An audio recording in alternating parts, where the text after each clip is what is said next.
August 12, pumutok ang balita na naputol ang pagbubuntis ng asawa ni Robin Padilla na si Mariel Rodriguez.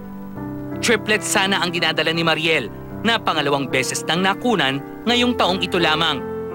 Kinumusta ng Star Talk ang lagay ng mag-asawa sa anak ni Robin na si Kylie Padilla. Siyempre, hindi siya okay.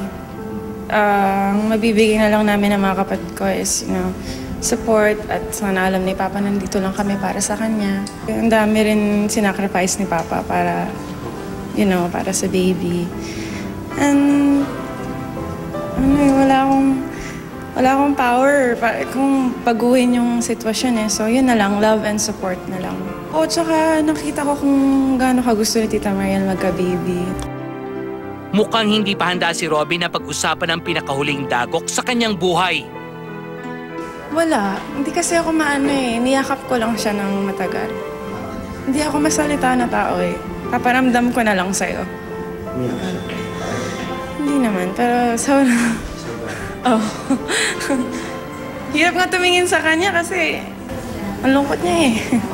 Oo.